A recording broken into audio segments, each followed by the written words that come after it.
Okay, so this is a transition for you, quite a few environmental scenes, textual moods sonically. We kind of wanted to give the widest appraisal of the film for you to kind of have a little snippet of.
How many fingers am I holding up?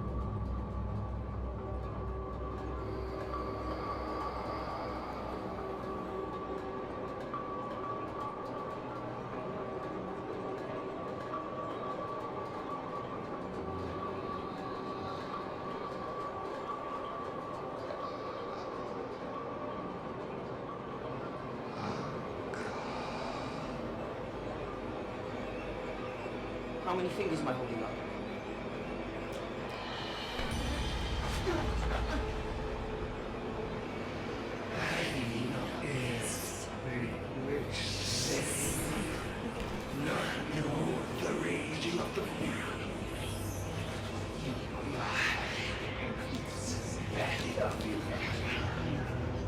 Was it not the ocean depths that called? The whale sound, the corn became. It's an arrow to well. To me. Not to, but you, and only you. And you have another nose to smell your suffering.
We'll stop it there.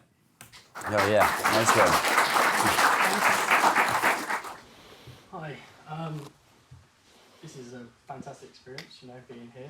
Thanks for being here today and sharing your kind of just your views on the film world. And one thing I think, in fact, especially you, Finn, especially you, as a director, you were saying that you sort of initially mentioned sound and music from the get-go, and it's quite refreshing. It seems like a lot of creatives nowadays are starting to come to the realization that sort of, you know, film, sound and music is such an integral part of film. So I commend you for that. But one thing I was just, especially watching that, there was that scene with the painter and having that voice, you know, that kind of ominous voice in there. It hit me in a visceral level. And George, right? Mm-hmm. Were you behind that? Were you behind the sort of that kind of thing? Yeah.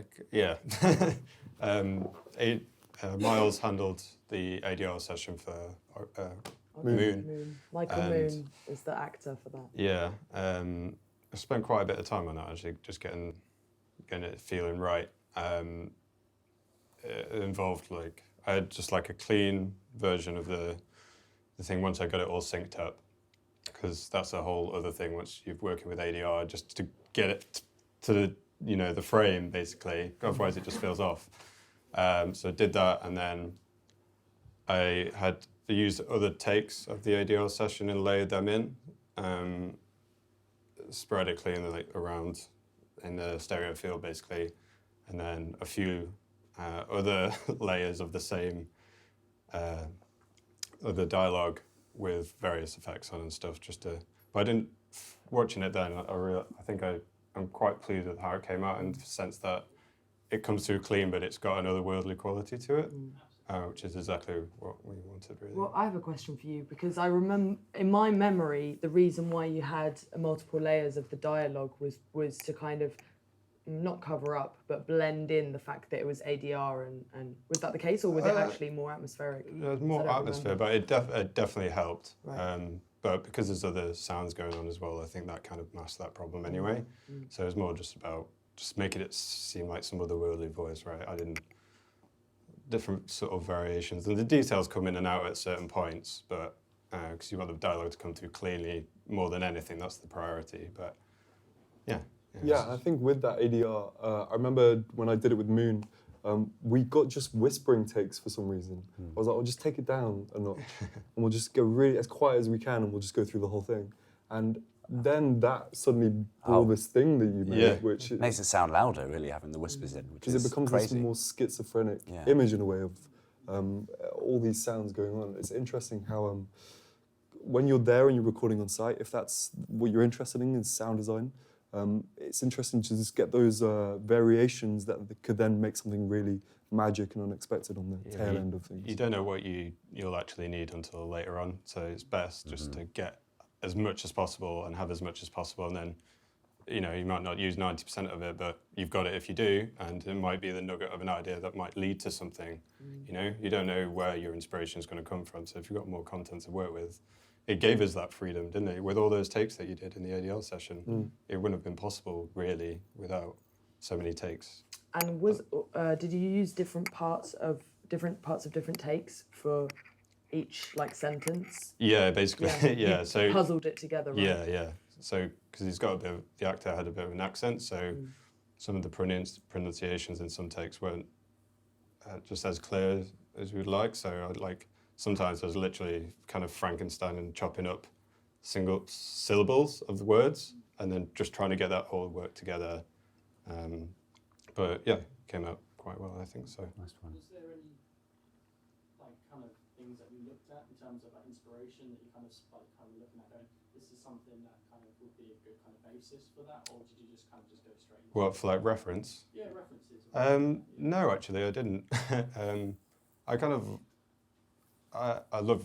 I think it's a good idea to have references for things, but I like to do that before I get started on a film. I like to try and I think it kind of pigeonholes your thought processes, for me personally, because I want it to maybe sound like a certain scene in a film or something like that. So Whereas if you kind of go in not with any other references,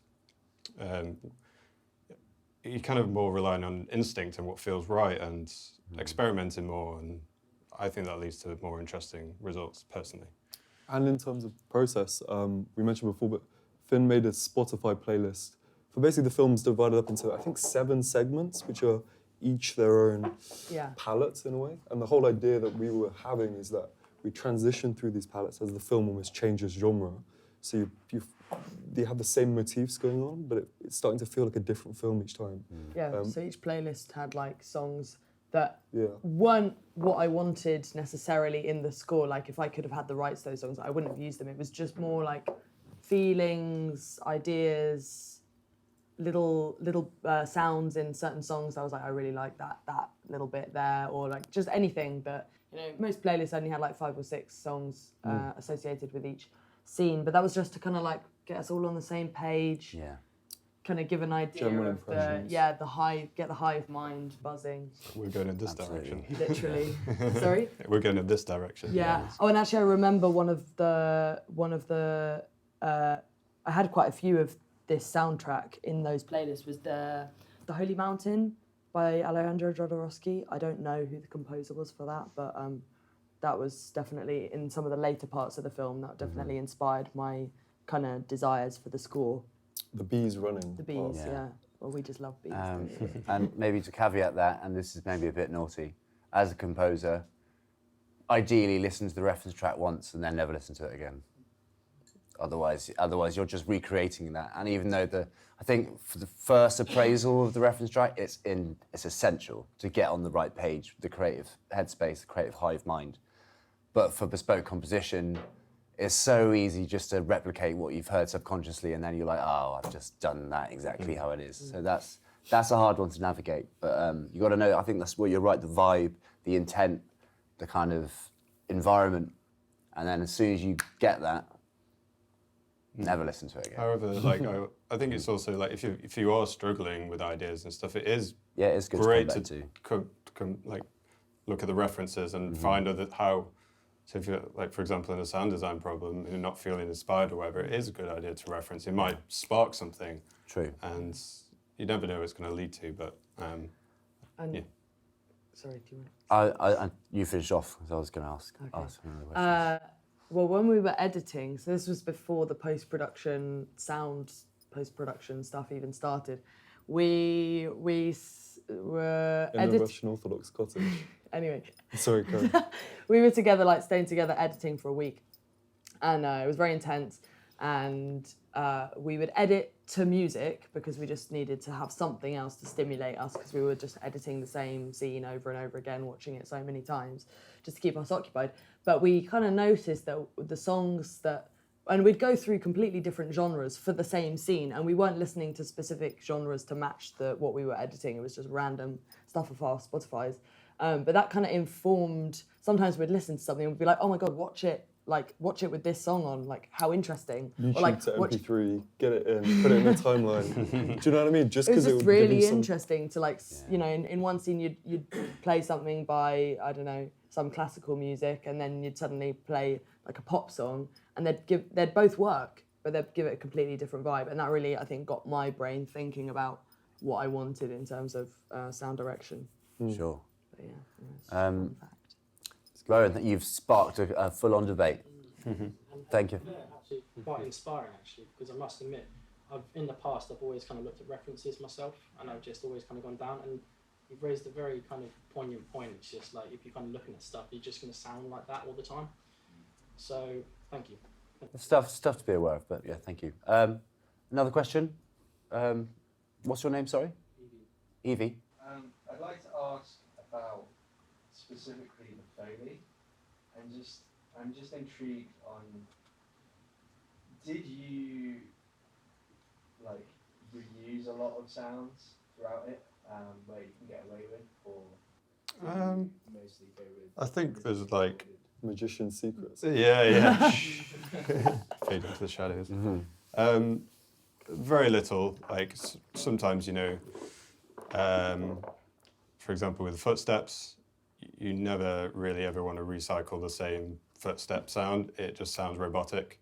And even if it's just like the same sound, use 3 or 4 footsteps from then, I think you can kind of feel it, or maybe it's just me being over analytical, but I use a lot of, I might find like a really good footstep and I was like, oh, that's a really good like, oh, I'm so dull.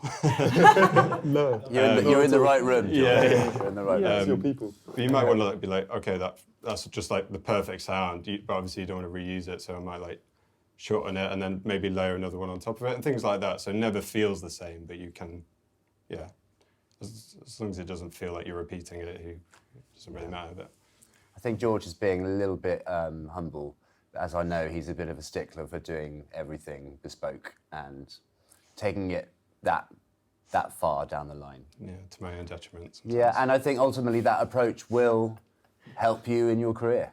If you are that attentive to the minor details, it's funny how the minor details help shape the overall picture. And I think like whether it's Foley, sound design, I like to think score, the film direction, the thematic direction, character narrative, the cinematography, all those little fine details we paid close attention to them, and I think ultimately that will make the project that much better, that much more successful. And I think sometimes I felt a bit self-conscious that we were taking the note-giving too far, being too meticulous. But looking back, I'm so glad that we did go that far into the process, because if you listen to some of the first bounces versus the last one, mad amount of difference. Yeah. So that's just a really great feeling to like look back and be like, oh, it was worth it. We weren't just Yeah, pissing sure. around Yeah, for yeah. months, you know? Yeah. It's also worth to note about process. I haven't worked in post-production at like a high professional level, so I'm not actually sure how it's done. But we treated this project as if it was this strange, fluid collaboration process where it wasn't like sound design notes over here, score notes over here.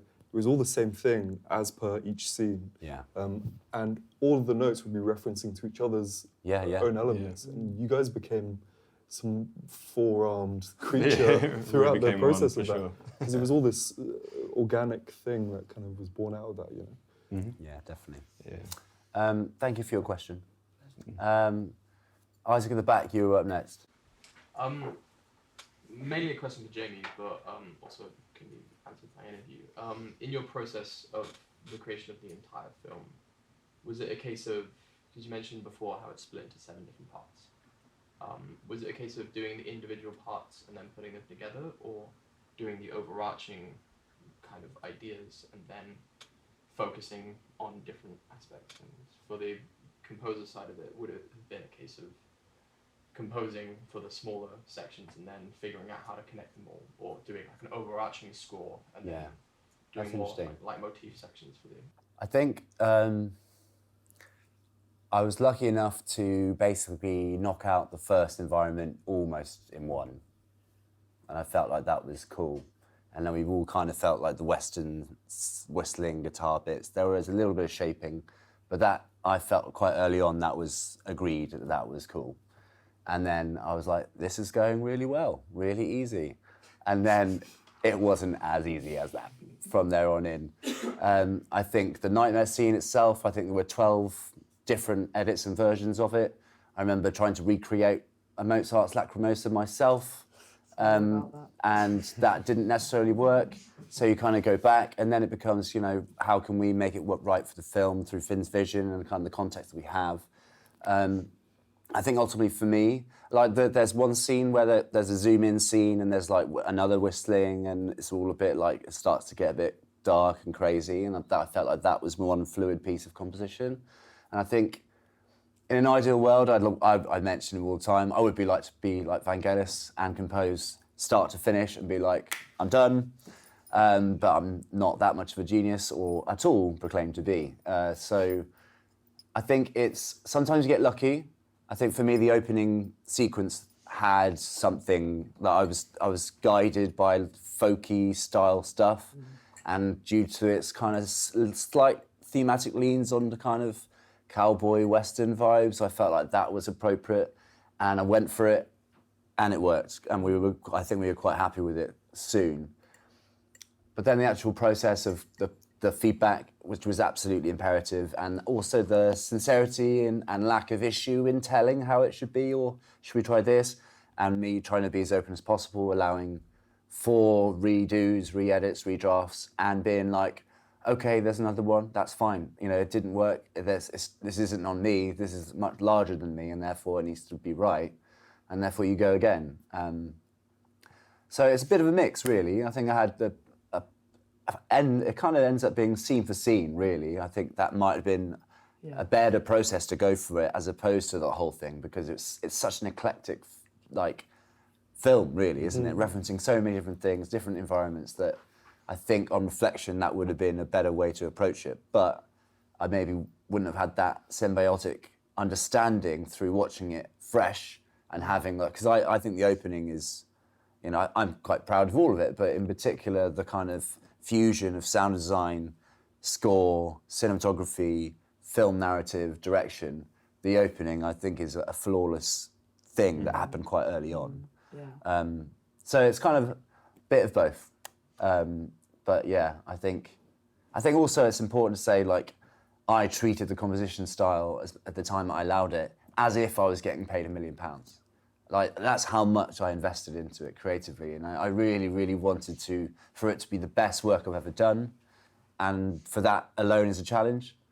The only ego I experienced was me versus me, not me versus the team, and I think that's actually quite a good thing to harness, because it makes you, you know, produce better work. But tough one. It's a tough one to really give a finite answer on that. But I've got something to add to Please that do. as well, which is that I had certain ideas about songs that I wanted to sample, or just places in the film. Like, there's one part earlier in the film where I found something that was in public domain, a really old vintage, like, soul track. But there were bits where we were, like, leaving it blank because we were waiting for me to find something to, like, plug in there. And obviously you did edits on over that, and there was, you know, sound design and everything. So it wasn't completely blank, but there were definitely, you wouldn't have been able to do it from start to finish, even if you had wanted to, because you were waiting on me to get certain bits, like, sorted out in terms of sourcing samples and things like that. Sure, and it was a lesson as well for me to kind of understand, right, I'll have a crack at score, but it didn't work out. So you kind of go, all right, well, what's best, like, sonically, how does that work? And then the music that you found absolutely slots in perfectly and gets the tone of the film. And then you enter into a different role, which is music supervision and editing, and you're like, okay, cool, that's something I wasn't necessarily expecting from the project, and yet I've come away from that with that experience, and also that kind of understanding that might happen, despite wanting to score as much as I can, but also having the taste and the reverence to the greater project to take a step back and have the more appropriate kind of contemporary tracks or already legacy pre-recorded tracks. So it's kind of like a bit of a learning curve, but in the greatest way possible, you know, having to adapt on the fly, which is really cool. But I was lucky, the direction was very clear, very concise, and it was down for, like, moods. I think that's a good way to deal with composers, you know, it's like, what mood is this? And then you can kind of edit to something that's finished, effectively. Thanks, guys. Yes, Sid. I was just wondering about the collaboration between the sound and the composition, and, like, how conscious you were of them blending together, really, because you can see that in there, you can't really, a lot of the time you can't, sorry, you can't think, like, that's the composition and then that's the sound design, it blends nicely. Yeah, I was just wondering how conscious you were of that whilst making the film, and when it really started to be on your mind. Good question. Very conscious. Yeah. Next question. I'll let you get into it, but it makes me smile that you brought that up because I feel like that's a George and an I thing. Yeah. When is one the other, and when's the other the one? Yeah, we talk about things like that a lot, especially when you're in the midst of things.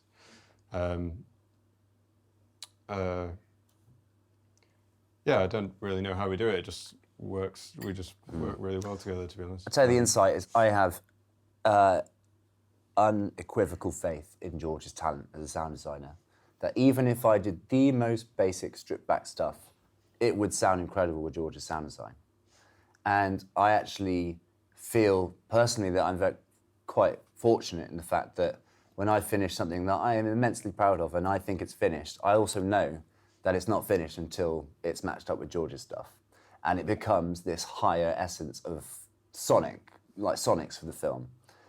I think this, like, part of it is like being involved with people that you respect and the craft you respect, and you know, it's almost like playing a professional tennis player. You're probably going to play better because they're so bloody brilliant at the game.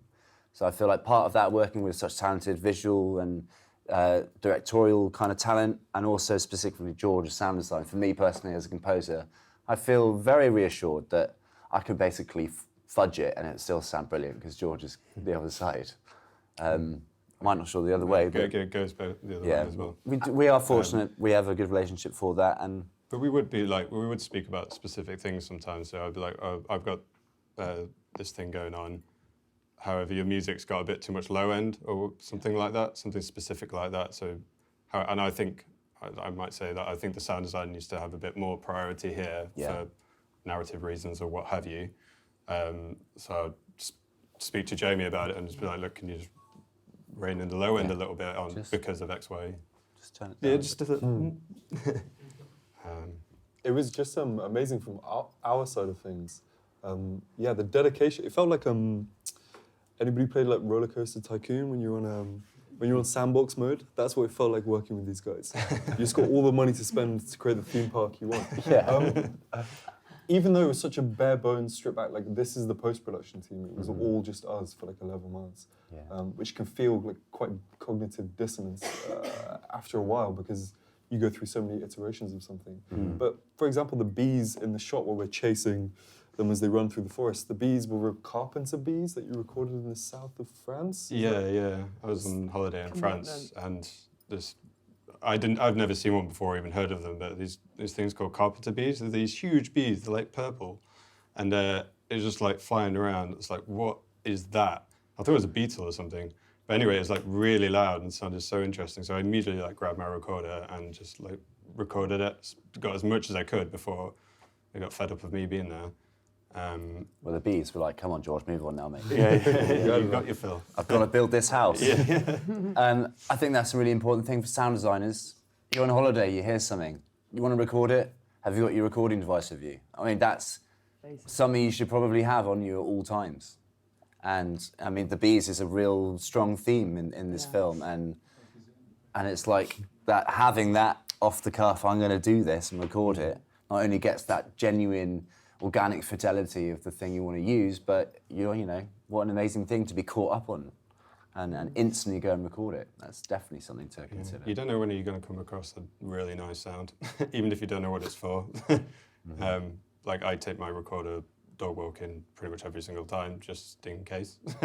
I use it quite a lot, but I've got so many sound recordings that I don't know what to do with now, but they're there. Back to your question, I just wanted to touch back on what we said earlier about the feedback that we were giving when we were getting a bounce and then like sending feedback back. And yeah, like the way I typed it out was basically like, so we had a scene and I think I did vaguely write, okay, this is a little bit of feedback for George, this is a little bit feedback for Jamie, this is a big bit of feedback for the whole thing, because I often wasn't sure who to direct it to, because I was like, well, it could be either of you or both of you, so I'm just going to put it out there. And that was all shared, you know, like you were both reading the feedback for each other, and I think that whole, again, hive mind, like having that kind of level of intuition with each other's process and working in parallel. Totally. Definitely. I think like lack of ego really kind of allows things to flow easily. So like in the nightmare scene, I was originally kind of going to do a lot of that. I was going to be score there, but I was planning on doing quite a lot to it. But Jamie did a pass at it, and it was pretty much what it was. And I was just like, I'm not even touching that. That's just perfect. He just nailed it. So. Mentioning the lack of egos, we were so blessed to have, because we already had a working relationship, we knew the vocabulary. But a lot of times you're going to encounter egos, especially in this industry. And how you choose to deal with that in kind of a moment-to-moment situation is going to determine what the process then looks like. And it's really interesting how if you come across somebody who maybe has more of an ego or more of an idea of what they want and are maybe a little bit less forgiving of certain things, how you react to it and what emotions you let it stir in you, and how you can, if you take out those emotions and just deal with the thing as the thing, it's going to be interesting just to see how that process can then develop after that. Definitely. So we're very lucky in that regard. Yeah. You know.